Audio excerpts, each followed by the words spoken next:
It is my pleasure now to introduce the University of New England's newest honorary degree recipient and the 2016 commencement speaker, Dr. Robert Michael Franklin, Jr.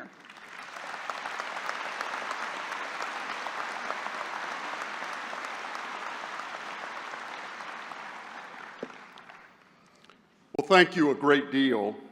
I salute the Board of Trustees, President Rippich, faculty, staff, students, alumni, and members of the class of 2016. I am delighted to join you today. President Daniel Rippich spoke to me many months ago, and I listened to her pride in speaking of the beauty of your seaside campus in Biddeford, your historic campus here in Portland, and your trailblazing campus in Tangier, Morocco. I have now seen 2 of your campuses and look forward to visiting Biddeford, where Frederick Douglass, I really do, Horace Greeley, Henry Ward Beecher, and Martin Luther King Jr. were welcomed guests. In March, my wife Cheryl and I visited Tangier, where I delivered a lecture at the Tangier Global Forum for Global Studies. And I'd like to commend and thank Vice President Anwar Majid for his leadership, hospitality, and vision. Let's acknowledge.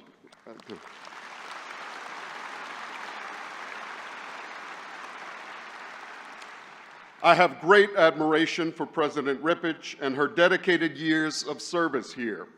Also, I admire the University of New England because you are a global and innovative institution standing firm but leaning into the future.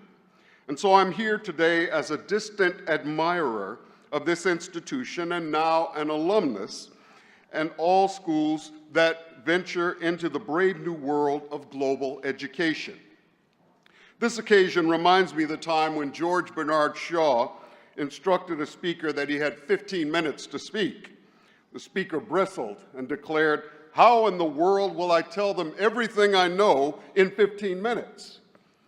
Shaw paused, replied, "I suggest you speak very slowly." Well, it should not take me that long to offer 3 words of advice and invitation to this tremendous graduating class. Be globalists, be futurists, and be good. Be globalists.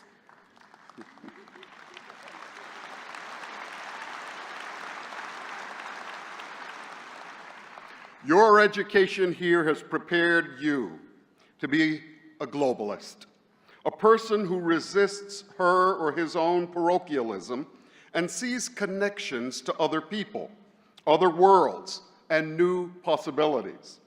Embrace your particularity, but be suspicious of your parochialism. Mark Twain reminds us that travel is fatal to prejudice. It was my pleasure to serve as president of Morehouse College, the alma mater of Martin Luther King Jr.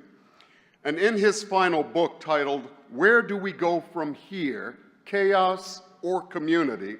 and I commend to your reading the final chapter, short chapter of that book. It's titled, "The World House." There, King writes, "A novelist died, and among his papers were suggestions for future stories. One of the most prominently highlighted suggestions was the following: a widely separated family inherits a house in which they have to live together." I know that sounds like the premise for a reality TV show. But King goes on, "This is the great new problem of humankind. We have inherited a house, a large house, a great world house in which we have to live together, black and white, Easterner and Westerner, Gentile and Jew, Catholic and Protestant, Muslim and Hindu. A family unduly separated in ideas, culture, and interest, who, because we can never again live apart, must learn somehow to live with each other in peace. And then in my favorite quote, he continues, "All people are interdependent. Whether we realize it or not, each of us lives eternally in the red. We are everlasting debtors to known and unknown men and women.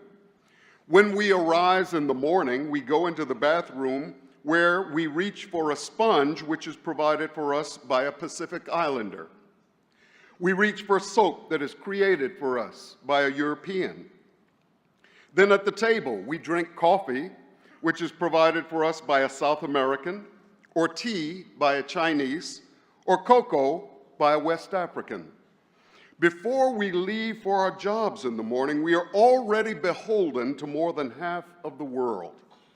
All life is interrelated. Whatever affects one directly affects all indirectly." Now, Dr. King's vision of interdependence has been creatively reformulated for our digital age. Perhaps you've encountered some version of this internet thought exercise known as the Village of 100, or simply 100 People, a world portrait produced by the University of Wisconsin's faculty. It reads, "If we could shrink the Earth's population to a village of 100 people, with all of the existing human ratios remaining the same, it would look something like this. There would be 60 Asians, 11 Europeans, 14 from the Americas, 15 Africans, 51 would be female, 49 would be male, 73 would be non-white, 27 would be white, 67 would be non-Christian, 33 would be Christian, 22 Muslims, 14 Hindus, 7 Buddhists, 12 would practice other religions, 12 would be nuns or non-aligned with a religion. 12 would speak Chinese, 5 would speak Spanish, 5 would speak English, 3 would speak Arabic, 3 would speak Hindi, 3 would speak Bengali, 3 would speak Portuguese, 2 would speak Russian, and 2 would speak Japanese. 62 would speak other languages. 92 would be heterosexual. 8 would be LGBTQ. 5 people would possess 23% of the entire world's wealth, and all 5 would be from the United States. 33 would live in substandard housing. 17 would be unable to read. 1 would be dying of starvation. 15 would suffer from malnutrition. 21 would be overweight. 1 would be near death. 1 would be near birth. 7, yes, only 7 would have a college education. 78 would not be able to read this message because only 22 would own or share a computer.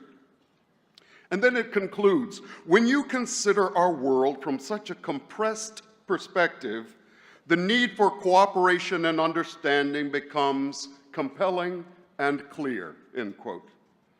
I believe that universities that are engaging the world must produce moral leaders, which I define as women and men who live with integrity, courage, and imagination to serve the common good. Global universities are among the world's most important and urgently needed institutions for a better global future.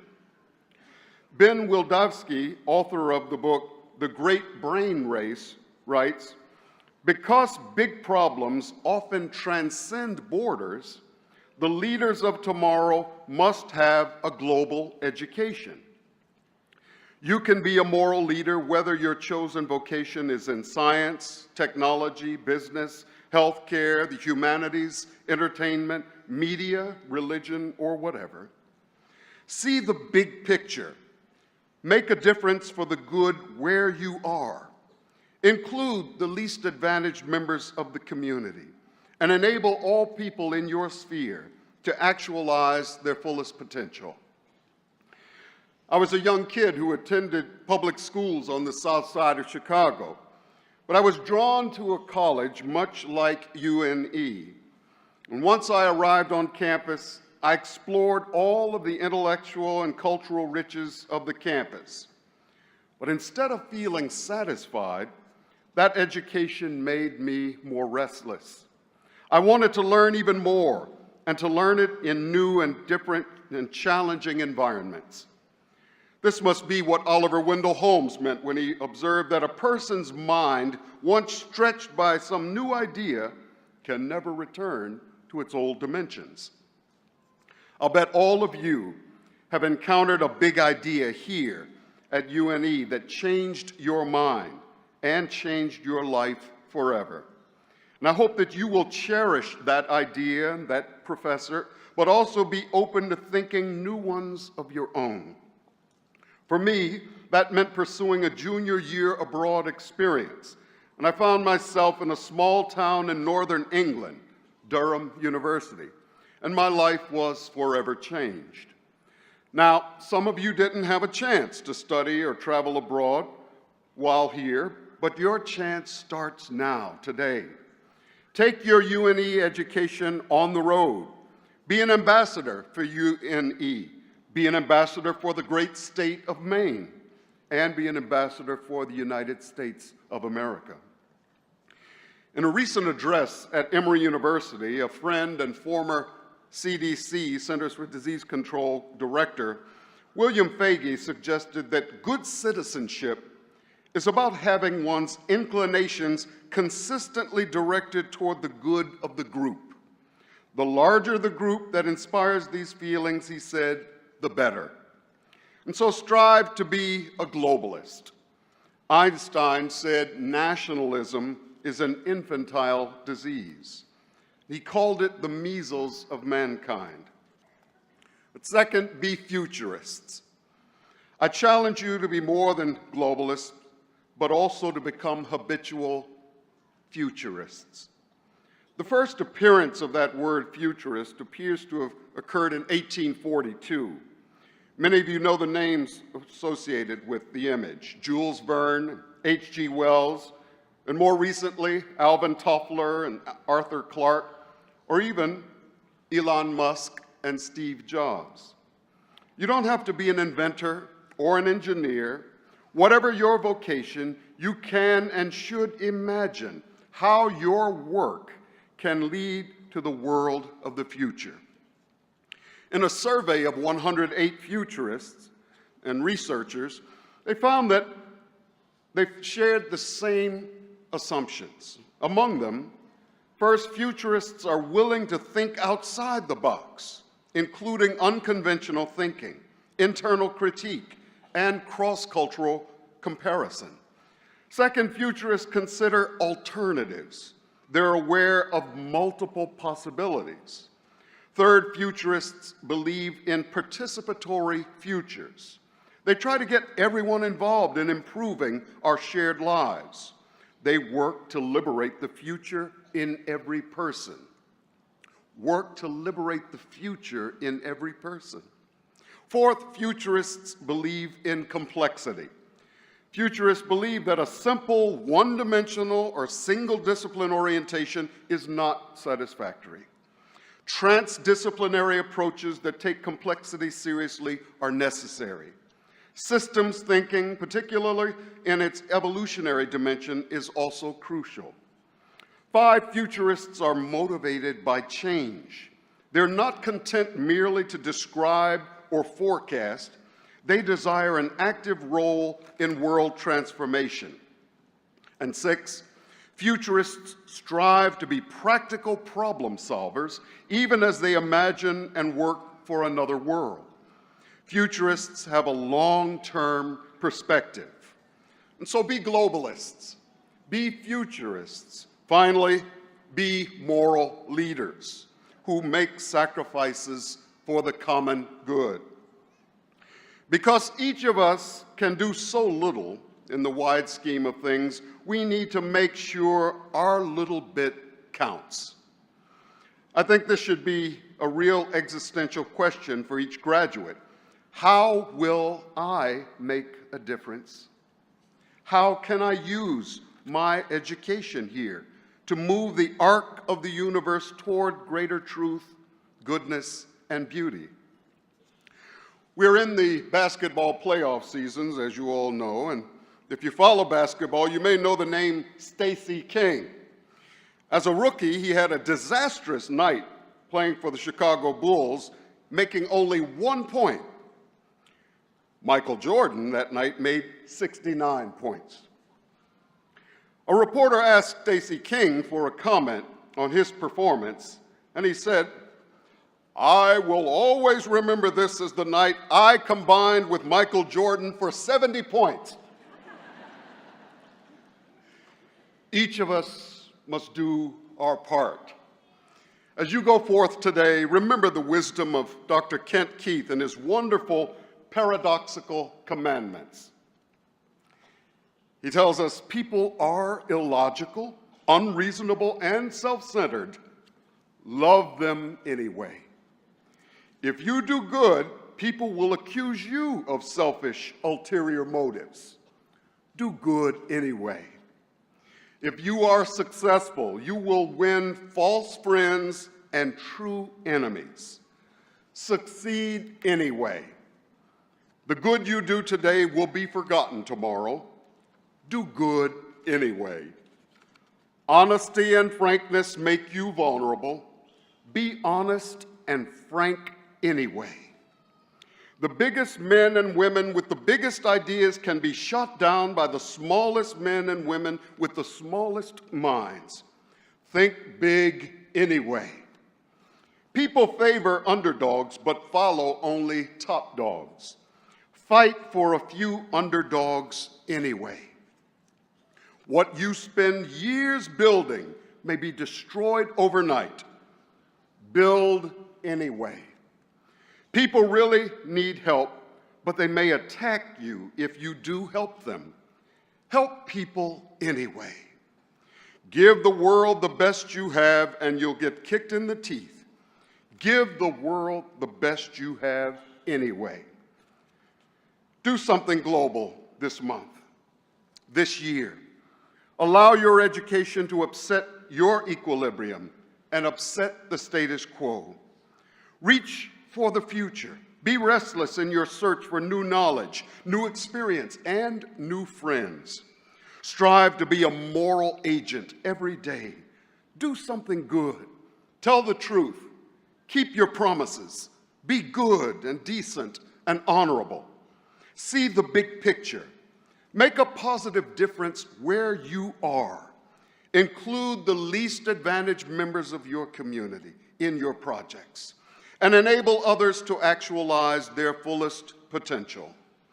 And remember the words of the German poet Goethe, who said, "At the moment of commitment, the entire universe conspires for your success."